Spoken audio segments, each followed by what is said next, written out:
Selamat datang di channel Usia Novel 2 MP3. Sebelum lanjut, tolong luangkan waktu untuk subscribe, like, dan komen. Chapter 506-510. Xiaur menjadi lebih bingung. Kenapa kalung putri merah tidak mengeluarkan efek khusus pada waktu ini? Padahal, tuan muda ini sangat mungkin untuk membeli kalung mahal ini, tetapi entah kenapa efek khusus kalung itu gagal. Lalu bagaimana kalung ini bisa dijual? Xiaur bertanya-tanya dalam hatinya. Mu Xianling kecewa dan berkata, ini kesalahpahaman. Di mana itu bisa salah paham? Kamu jelas mengatakan bahwa item ini dapat membuat orang ingin memiliki dan membuat wanita yang melihatnya menjadi tergila-gila sehingga tidak bisa melepaskan diri darinya. Awalnya, aku masih sedikit khawatir, tapi aku tidak merasakan efek yang kamu katakan sama sekali. Ini jelas menipu. Mu Xianling tampak sedikit marah. Lagi pula, tidak apa-apa menipu orang, tetapi sama sekali tidak bisa dimaafkan untuk menggunakan trik seperti itu untuk menipu wanita. Mu Xianling menoleh dan berkata pada Tang Yi. Tang Yi, harta di toko ini jelas hanya trik. Saya tidak merasakan adanya keajaiban, dan kalung itu terlihat normal. Ayo pergi saja. Setelah mendengar itu, Tang Yi juga mengangguk setuju, dan membalas. Yah, seperti katamu, saya pikir itu sangat biasa, apa yang harta kota dari toko ini, benar-benar konyol, kita pergi saja ke toko perhiasan Tianya resmi di sebelah, mari kita lihat. Dengan itu, Tang Yi berbalik dan mundur dari ruangan kecil, dan yang lainnya mengikutinya. Pada saat ini, Tang Yi berpikir, betapa lucunya itu. Sebenarnya, kalung putri merah, ini bukan tanpa efek, tetapi efeknya dihentikan oleh Tang Yi. Efek ini sebenarnya semacam serangan mental pada wanita, karena serangan mental ini tersembunyi sangat dalam, dan orang-orang dengan kemampuan mental yang lemah tidak dapat menemukannya. Saya harus mengatakan bahwa kalung putri merah ini dapat merangsang serangan mental dan mempengaruhi kebijaksanaan orang lain.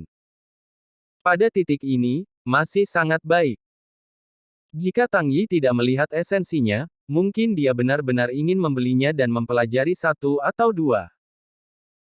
Tetapi ketika Tang Yi mengetahui bahwa efek membuat wanita gila hanyalah serangan mental, ia kehilangan keinginan untuk membeli. Tang Yi dapat mengambil banyak hal dengan efek seperti itu jika dia mau, dan dia bisa mendapatkan item yang lebih bagus dari itu. Tang Yi memimpin kelompoknya keluar dari ruangan dengan kecewa, lalu mereka turun ke lantai 2 dan berjalan keluar dari toko perhiasan Tianya Huojia. Pelayan toko itu masih linglung, dia masih berdiri di depan konter kaca kristal tempat putri merah disimpan, wajahnya bingung. Kenapa? Mengapa ini? Kemarin itu efektif, mengapa hari ini gagal?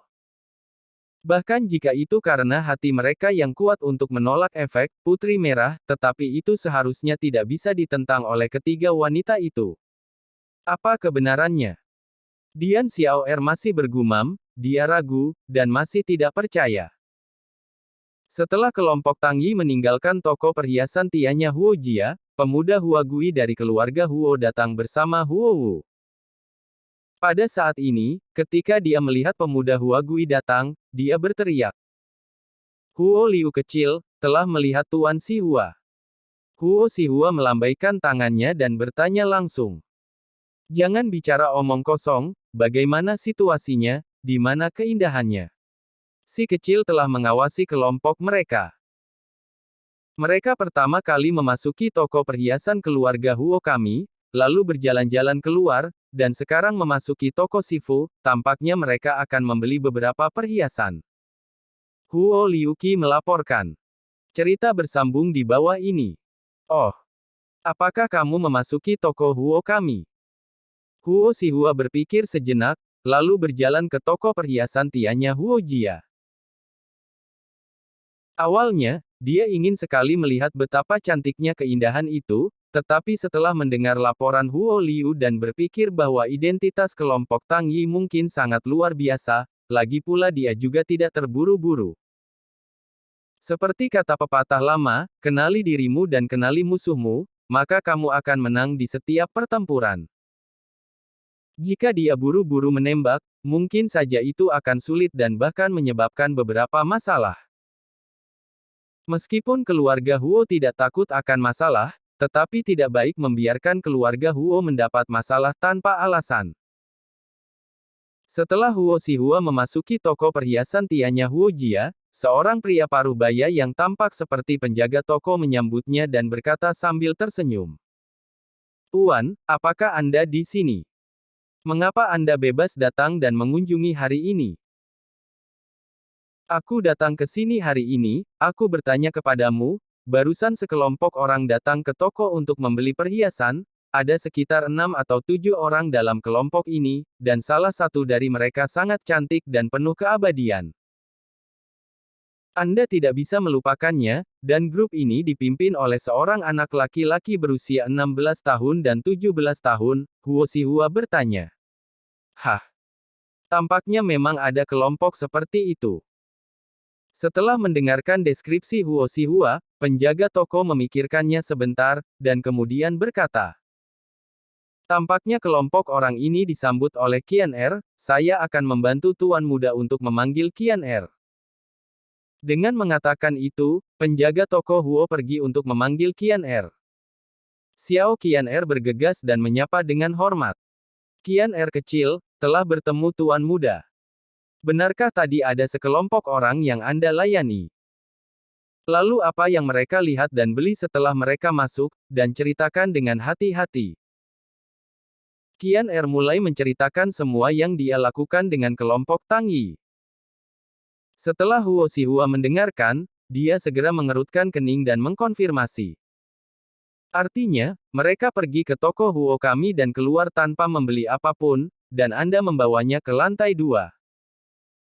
Lalu melihat Putri Merah, dan Yu tidak memiliki efek apapun pada 3 wanita dalam kelompok mereka. Itu sama sekali tidak terpengaruh. Tepat sekali, Qian Er mengangguk. Huo Xihua belum berbicara, tetapi penjaga toko di samping berkata. Bagaimana ini mungkin? Apakah Anda gila, Qian Er? Atau apakah ada halusinasi? Bagaimana mungkin seorang wanita melihat anak merah tanpa terpengaruh? Bagaimana bisa seperti itu? Ini sama sekali tidak mungkin. Penjaga toko Kijun, masalah ini, benar dan aku ingin memberitahumu juga. Untuk memastikan, yang kecil ini, dengan cermat mengamati, ditemukan mata semua orang memang melihat putrinya merah, tetapi mengapa itu tidak mempengaruhi mereka setelah melihatnya, yang kecil ini juga sangat bingung. Qian Er menjelaskan. Sungguh. Penjaga toko meragukannya. Itu benar.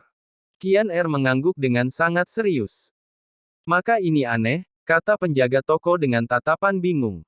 Pada saat ini, Huo Xihua berkata. Mari kita abaikan dulu masalah ini, Xiao Er, saya bertanya kepada Anda, orang-orang yang datang tadi, apakah Anda bisa mengatakan siapa yang akan membelinya? Apakah itu untuk wanita cantik? Qian Er berpikir sejenak dan berkata. Lihat kembali ke Tuan Muda, ketua kelompok itu tidak secara jelas mengatakan bahwa dia akan membelinya untuk wanita cantik di sampingnya, hanya mengatakan bahwa jika wanita cantik di sampingnya menginginkannya, maka dia akan membelinya. Cerita bersambung di bawah ini. Oh, bagaimana dengan sumber daya keuangan pemuda itu? Huo Xihua mengerutkan kening dan bertanya lagi. Sangat kaya, pelayan di sekitarnya mengeluarkan selusin kartu kristal roh emas. Qian Er menjawab dengan jujur. Selusin kartu kristal roh emas. Qian Er, pelanggan seperti itu, kenapa kamu tidak memberitahuku lebih awal? Penjaga toko mendengar kata-kata itu, matanya melebar, dan dia menyela. Tapi Huo Xihua melotot, dan kemudian penjaga toko menutup mulutnya.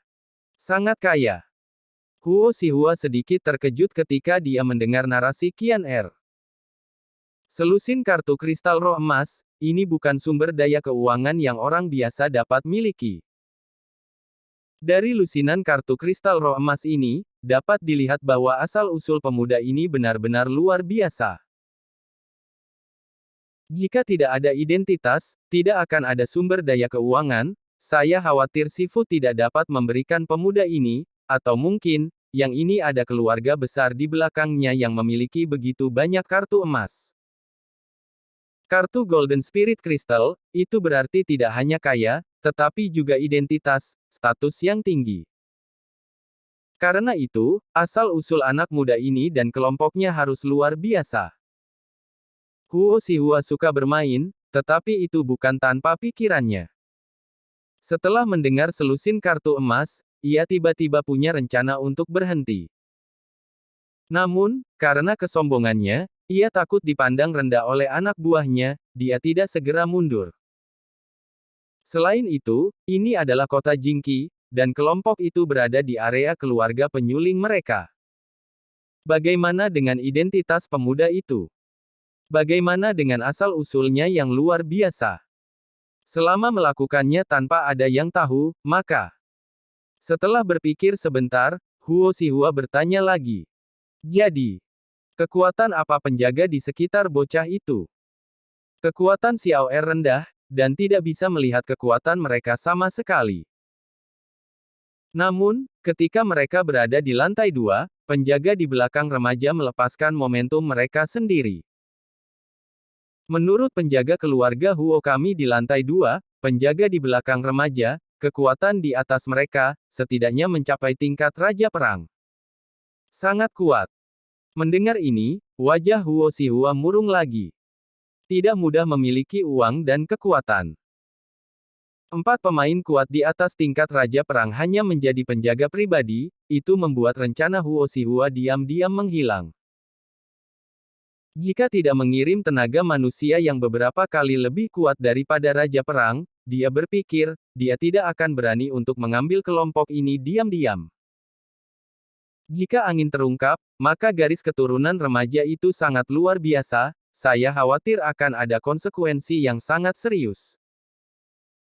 Untuk memprovokasi keberadaan seperti itu untuk seorang wanita, yang tidak sepadan. Setelah memikirkannya lagi sejenak, Huo Xihua menoleh lagi, dan bertanya pada Huo Wu dan Huo Liu di belakangnya. Kalian berdua dengan jujur menjawab, bahwa wanita itu benar-benar cantik sebagai makhluk abadi. Tetapi apakah itu benar-benar tidak ada yang seperti itu di seluruh negeri? Setelah mendengar ini, Huo Wu mengangguk dan berkata dengan serius. Antek itu sama sekali tidak bohong. Wanita itu benar-benar cantik, bahkan itu seperti peri di langit. Huo Liu juga berkata. Tuan Guru, kedua pelayan benar-benar tidak berani berbohong kepada Anda. Kami hanya memberi pandangan kepada wanita itu dan terkesan dengan kecantikannya. Wanita itu benar-benar memiliki penampilan yang tak terlukiskan. Mendengar kata-kata dari keduanya, Huo Xihua merenung dalam waktu yang lama. Akhirnya, dia tampaknya telah memutuskan sesuatu di dalam hatinya, matanya menunjukkan tatapan ganas dan ganas. Cerita bersambung di bawah ini. Jika wanita cantik seperti itu, saya bisa memenangkannya, maka, bahkan jika saya membayar sejumlah harga, itu masih layak. Segera, Huo Xihua menyapa Huo Wu dan membisikkan beberapa kata di telinga Huo Wu. Setelah Huo Wu mengangguk dan pergi dengan cepat. Lalu Huo Xihua berkata kepada Huo Liu. Oke, kalau begitu aku akan pergi dan melihat betapa cantiknya seorang wanita itu. Kelompok itu pergi ke toko perhiasan di Sifukan. Ayo pergi, kita akan pergi ke toko perhiasan di Sifu. Dengan mengatakan itu, Huo Xihua dan antek-anteknya berjalan ke toko Sifu. Di sisi lain, Tang Yi dan rombongannya memasuki toko perhiasan resmi Tianya. Perbedaan antara toko perhiasan resmi ini dan toko perhiasan Tianya Huo Jia di sebelahnya terlalu besar. Toko perhiasan Tianya Huo Jia sangat populer, tetapi toko perhiasan ini sepi. Kadang-kadang hanya beberapa orang yang masuk dan melihat-lihat, lalu keluar lagi, membentuk kontras yang sangat kuat dengan pintu depan. Selain itu, ketika Tang Yi dan rombongannya memasuki toko, tidak ada yang keluar untuk menyambut mereka. Pelayan dan penjaga toko semuanya lesu, berdiri malas di tempat yang sama. Mereka tidak memiliki gairah sama sekali, dan tidak punya niat untuk menyambutnya. Ketika orang-orang memasuki toko, mereka hanya mengangguk secara simbolis, dan kemudian berkata, "Lihatlah barang, dan kemari jika ada yang akan kamu beli," dan tidak ada niatan untuk menemani para tamu. Layanan ini, sikap ini, sungguh mengerikan. Orang-orang di toko berada dalam keadaan ini, bagaimana bisnisnya bisa lebih baik, dan bagaimana barang bisa dijual. Semua orang datang dengan wajah panas dan pantat dingin, siapa yang akan membeli sesuatu? Desersi ini bukan tanpa alasan. Tang Yi sangat tidak puas dengan layanan ini. Tang Yi mengerutkan kening sambil berjalan dengan sekelompok orang, meskipun tidak ada yang menyapa, meskipun dia tidak puas, tapi dia hati-hati melihat sendiri, bagaimana toko perhiasan di Sifu berjalan. Lagi pula, bahkan jika pelayan tidak bisa ramah, jika semua itemnya bagus, mereka masih dapat memiliki sejumlah penjualan. Namun, setelah mengamati barang-barang di toko perhiasan Sifu, Tang Yi tiba-tiba membeku. Dia menemukan bahwa selain sikap pelayanan dari toko perhiasan Sifu ini, harganya juga sangat tinggi, yang setidaknya 2 kali lipat dari harga barang-barang di toko perhiasan Huojia di sebelah. Tang Yi membuka keenam indera, ditambah dengan kekuatan mentalnya yang kuat, sehingga ingatannya sangat baik. Bahkan jika jumlah item di toko perhiasan Tianya Huojia banyak dan berwarna-warni, Tang Yi masih mengingatnya. Pada saat ini, dibandingkan dengan toko perhiasan resmi Tianya di Sifu, jaraknya langsung terlihat. Barang-barang di toko perhiasan resmi Sifu, pada dasarnya sama dengan yang ada di toko perhiasan Tianya Huojia yang bertetangga, terlepas dari jenis, gaya, dan lainnya. Tapi, harganya, bagaimanapun, adalah 100.000 mil jauhnya. Sebagai contoh, serangkaian gelang perak, gelang ini disebut Zuo Yu Fei Hua, di toko perhiasan resmi Tianya di Sifu, kelas Xuanji kelas menengah dan harganya 20.000 lingjing. Namun, di toko perhiasan Huojia sebelah, gelang yang sama disebut Fei Hua Zuo Yu, di sisi lain. Nilainya juga kelas menengah Xuanji. Harganya hanya 5.000 lingjing. Hampir 4 kali lebih rendah. Meskipun Zuo Yu Fei Hua di Tianya Huojia Jewelry Store terlihat tiruan, kualitasnya sedikit lebih rendah dari Zuo Yu Fei Hua di toko Sifu. Namun, itu hanya sedikit lebih rendah. Masalahnya, jika bukan seorang penempa maka tidak dapat melihat perbedaan kecil ini sama sekali. Apa yang dapat mereka lihat adalah bahwa untuk barang yang sama, harga dua toko yang berbeda selisihnya sangat jauh. Harga di Sifu 4 kali lebih mahal daripada toko perhiasan Huojia di sebelah. Dengan selisih harga yang begitu besar, dan tanpa melihat perbedaan dalam kualitas perhiasan, bagaimana orang lain dapat membeli perhiasan dari Sifu? Toko perhiasan resmi di Sifu ini sepi, dan toko perhiasan Huojia di sebelahnya ramai, yang memang masuk akal. Toko perhiasan resmi di Tianya di Sifu sangat mahal, bagaimana mungkin tidak sepi? Setelah menemukan ini, alis Tang Yi menjadi lebih jelas, dan wajahnya menjadi lebih jelek. Sebagai murid Sifu dan inspektur, Tang Yi tentu saja tidak tahan dengan hal seperti itu. Sifu sekarang adalah Sifunya. Bagaimana mungkin Tang Yi melihat industrinya memudar? Cerita bersambung di bawah ini. Tentu saja, ini bukan saatnya Tang Yi mengungkapkan identitasnya. Dia harus melihat lebih jauh dan melihat tempat-tempat lain yang lebih baik daripada yang lain, dan juga harus menyelidiki mengapa toko perhiasan Tianya Huojia di sebelahnya dapat menjual sangat murah, tapi yang di Sifu ini sangat mahal. Dan karena kesenjangan harga begitu besar, toko ini di Sifu harus membahas tindakan pencegahan lebih awal, dan menanggapinya, atau mengurangi harga, atau meningkatkan kualitas. Jangan biarkan situasi ini berlanjut, pasti ada sesuatu alasan di dalamnya. Tang Yi harus mencari tahu alasannya hari ini. Apakah ada perhiasan yang lebih maju di sini? Saya pikir tingkat perhiasan di sini terlalu rendah, tidak cocok untuk saya. Saya ingin melihat apakah ada perhiasan yang lebih maju. Tang Yi menggunakan rutinitas yang sama tadi, dan ingin melihat apakah toko perhiasan di Sifu ini memiliki perhiasan yang lebih canggih, dan kemudian membandingkan harga di toko perhiasan Huojia di sebelah untuk melihat di mana celahnya. Ya, lantai 2. Penjaga toko perhiasan resmi Tianya berkata dengan santai. Nada suaranya sangat dingin, dan dia tidak antusias sama sekali. Tampaknya seseorang bertanya kepadanya, dan dia menjawab dengan santai, tidak lebih. Ini membuat wajah Tang Yi semakin jelek, dan sedikit kemarahan naik di dalam hatinya. Tanpa mengucapkan sepatah kata pun, Tang Yi berbalik dengan sangat tidak nyaman dan berjalan menuju lantai 2. Melihat bahwa Tang Yi tampak sedikit marah, orang-orang yang mengikuti Tang Yi tidak berani berbicara dan diam-diam mengikutinya. Tang Yi membawa sekelompok orang ke lantai 2, tiba-tiba lebih terkejut dan lebih marah. Dia tahu bahwa pemilik toko dan toko Xiaur ini tidak menghargai bisnis sama sekali, mereka sama sekali tidak memperhatikan kehadiran pelanggan, tetapi dia tidak berharap bahwa mereka tidak memperhatikannya. Lantai 2 sebenarnya tidak mengatur siapapun untuk menjaga. Tang Yi ingin naik, jadi berjalan tegak dan tegak tanpa menemui hambatan. Ini sungguh luar biasa.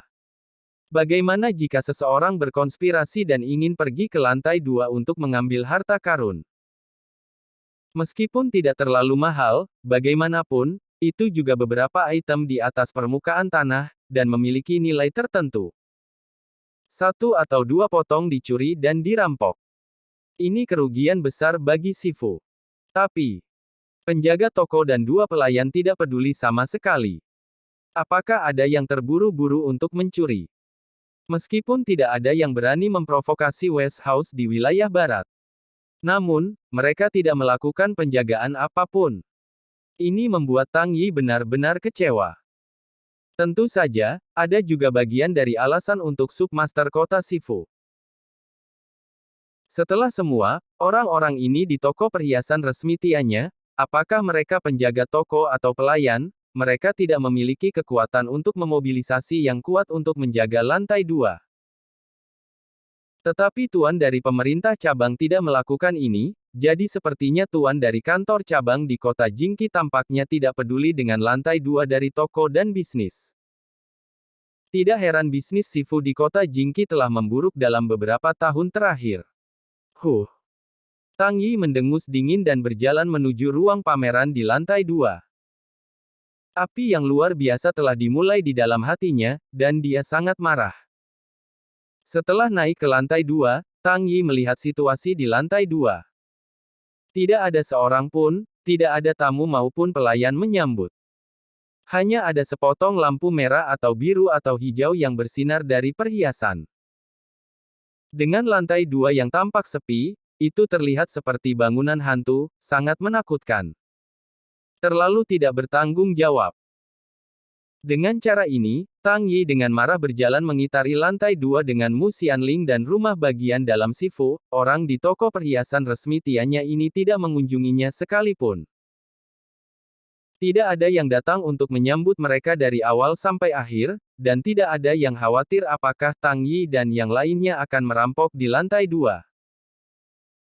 Singkatnya, semuanya tidak terkelola, tidak masuk akal, sangat tidak bertanggung jawab dan sangat lemah, dan ini tidak seperti layaknya orang biasa yang melakukan bisnis.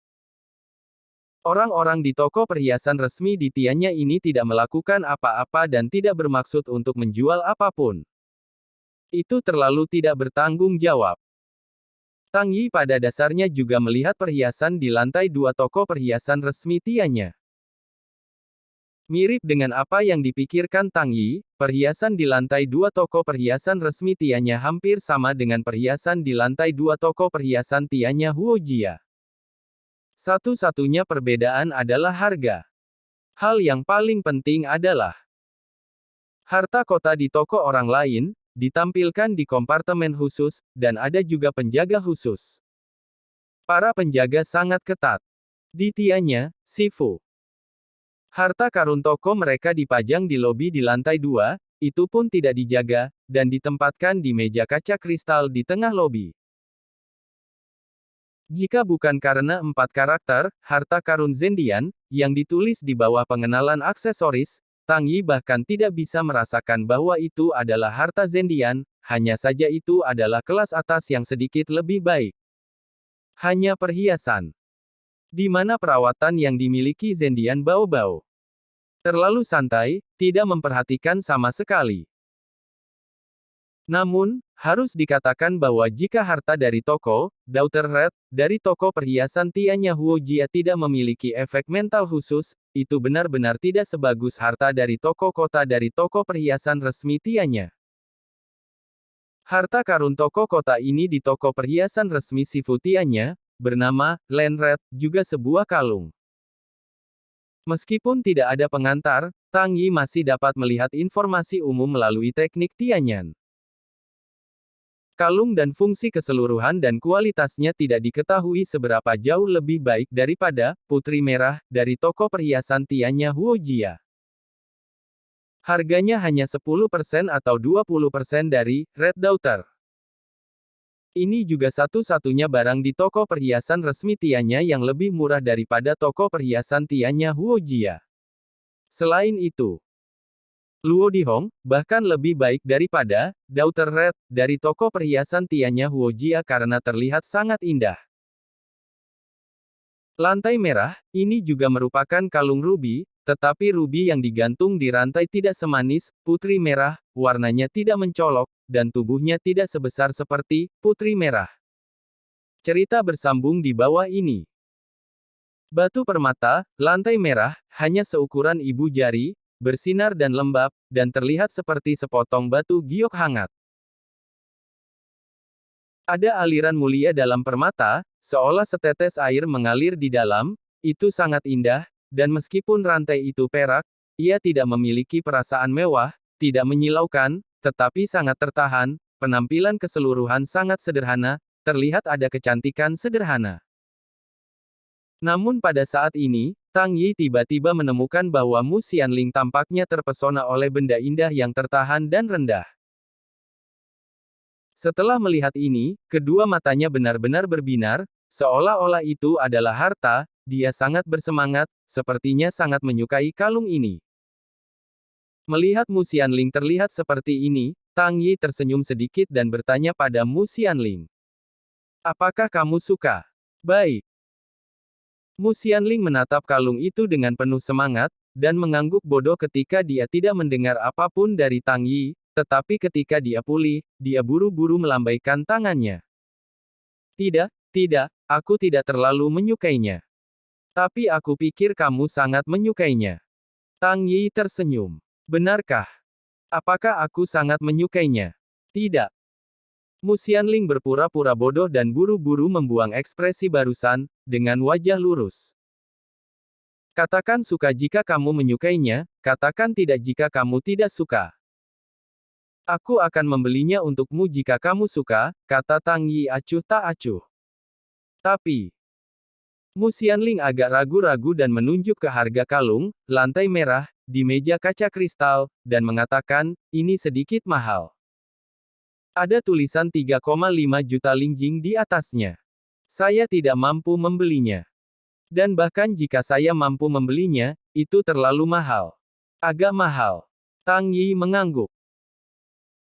3,5 juta kristal roh, bahkan jika mereka makan, minum, dan bermain, itu sudah cukup baginya dan lebih dari 100 murid di pemerintahan dalam menghabiskan 1 bulan, dan masih ada yang tersisa. Bahkan jika itu digunakan untuk membeli senjata dan peralatan, Anda juga dapat membeli banyak senjata kelas atas.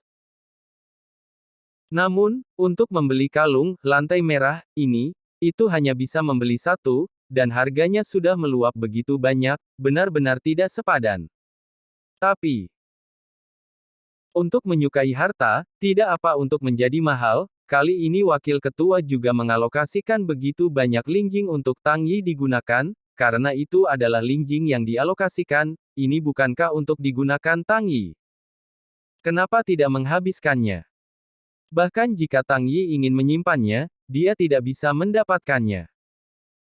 Ada batasan sistem, dan bahkan jika dia diberi ribuan kristal roh, dia tidak bisa mendapatkannya dan hanya bisa menyimpannya di tangan orang lain. Oleh karena itu, Tang Yi melihat Mu Xianling sangat bersemangat, dan sangat menyukai kalung, lantai merah, ini. Tang Yi segera ingin membelinya dan memberikannya sebagai hadiah. Hanya sebuah kalung, hanya 3,5 juta kristal roh, beli saja. Tang Yigang mengatakan, itu memang mahal, tapi aku masih bisa membelinya. Karena kamu sangat menyukainya, aku akan membelinya untukmu. Tetapi sebelum Tang Yi selesai berbicara, ada sebuah cemoohan tiba-tiba datang di belakangnya, menyela Tang Yi. Oh, hanya 3,5 juta, gadis, jika kamu mau menjadi wanitaku, aku akan membelikanmu.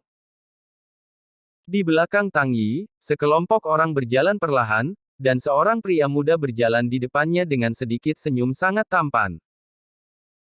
Dan pejalan kaki ini adalah Huo Xihua dan anteknya, dan orang yang baru saja berbicara adalah Huo Xihua sendiri. Saat ini, penjaga toko dan pelayan toko perhiasan resmi di Sifutiannya, bersama kelompok Huo Xihua.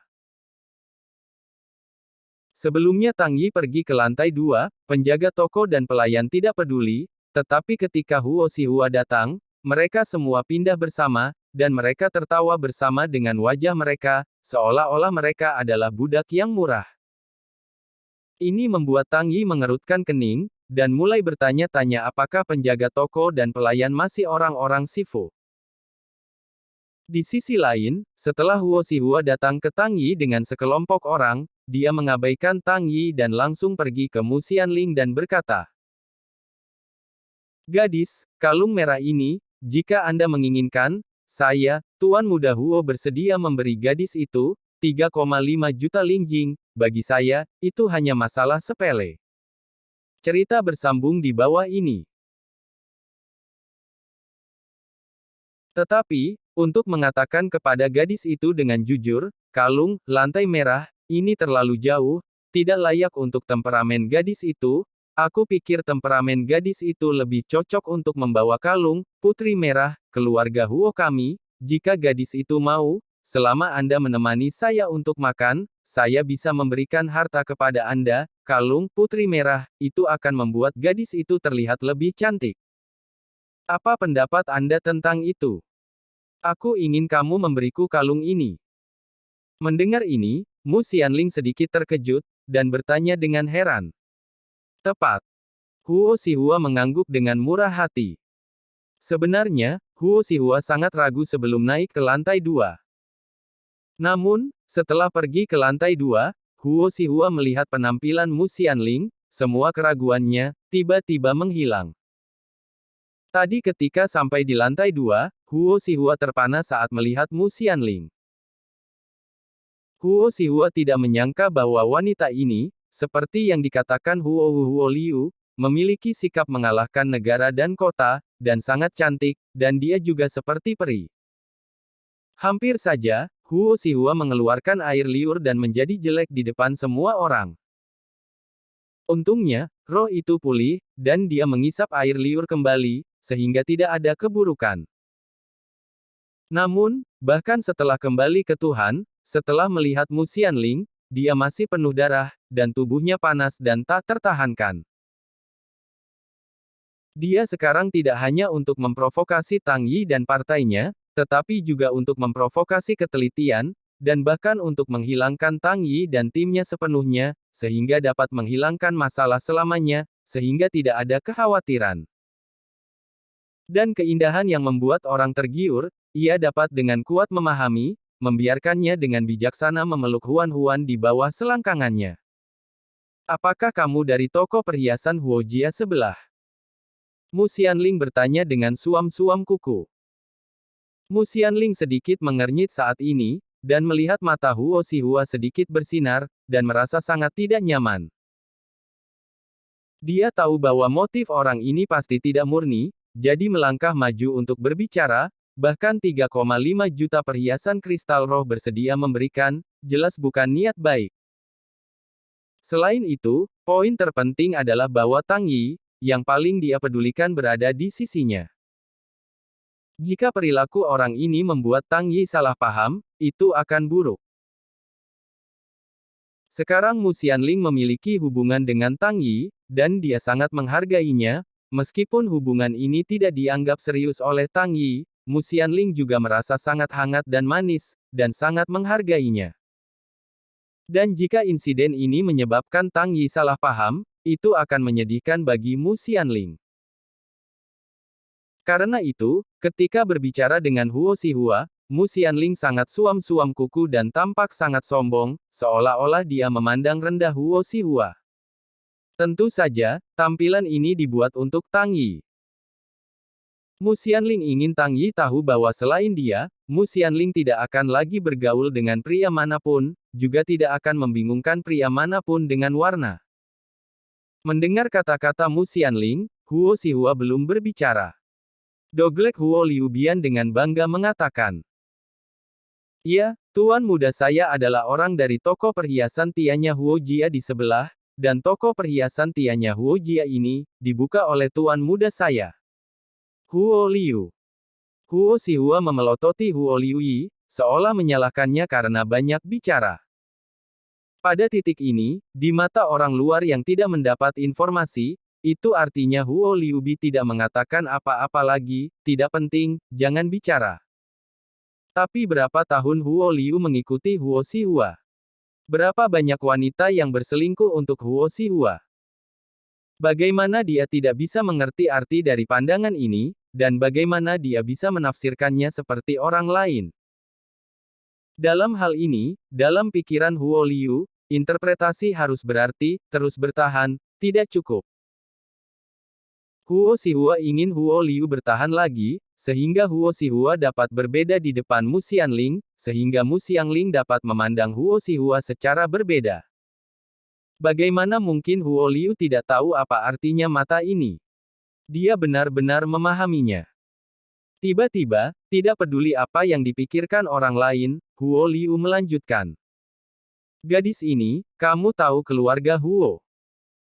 Keluarga Huo kami adalah salah satu dari 26 keluarga pemurnian di kota Jingqi, dan menempati urutan ketiga di antara keluarga pemurnian. Tidak masalah di tingkat penempaan, atau dalam industri di seluruh kota Trilling City, itu prestisius, dan orang akan diacungi jempol ketika mereka mendengarnya. Dan tuan muda kami Huo Xihua, dalam keluarga Huo, adalah penerusnya. Di masa depan, seluruh bisnis keluarga-keluarga Huo akan diteruskan ke tuan muda. Apalagi tuan muda saya telah mencapai penempaan baru berusia 25 tahun ini. Tingkat master, master penempaan tingkat lanjut di masa depan, tidak masalah sama sekali. Tentu saja, ini bukan poin kunci. Poin utamanya adalah tuan muda saya sekarang sendirian dan kehilangan seorang wanita di istana utama." Dengan itu, Huo Liu menatap Mu Xianling dengan senyum di wajahnya. "Cukup." Huo Xihua berbicara dengan tajam, dan tatapannya yang tajam beralih ke Huo Liu. "Jika Anda tidak tahu detailnya, Anda akan berpikir bahwa Huo Xihua marah dan merasa bahwa anak buahnya terlalu terang-terangan dan terlalu banyak bicara. Sebenarnya tidak. Suara, cukup, ini, sebagaimana secara harfiah artinya, memberi tahu Huo Liu bahwa itu sudah cukup. Itu berarti, sudah cukup, tidak marah atau menyalahkan Huo Liu. Marah, mabuk, ini pura-pura. Ketika Huo Liu mendengar Huo Xihua, cukup, dia terkejut di permukaan dan menundukkan kepalanya untuk menunjukkan ketakutan. Tetapi sebenarnya, dia tertawa di dalam hatinya. Dia tidak khawatir bahwa Huo Xihua akan menyalahkannya. Tuan dan pelayan mereka telah bekerja sama selama bertahun-tahun, bagaimana mungkin dia tidak memahami hal-hal ini? Sangat bisa dimengerti. Tentu saja, kemampuan akting dari tuan dan pelayan sangat baik, sulit bagi orang biasa untuk melihat petunjuk, dan sulit untuk membaca sandiwara dari keduanya. Tetapi Tang Yi melihat mata Huo Xihua terungkap seperti mata roh-roh jahat. Gadis, ini benar-benar memalukan. Pelayan saya tidak disiplin dalam bicara dan membuat gadis itu tertawa. Huo Xihua membuat kecaman bersalah, dan kemudian tersenyum-senyum lalu mengatakan, "Perkenalkan kembali diriku, saya seseorang putra tunggal keluarga Huo, salah satu dari 26 keluarga pemurnian di kota Jingqi." Namun, Mu Xianling tampaknya memiliki sedikit minat dan tidak menanggapi. Bahkan, tidak ada artinya menjawab sama sekali, dia mengerutkan kening, tampak sangat tidak sabar, seluruh ekspresi ditampilkan di wajah, biarkan orang tahu sekilas, ini berarti penolakan ribuan mil jauhnya. Bersambung. Nantikan kelanjutannya di channel YouTube Wuxia Novel 2 MP3.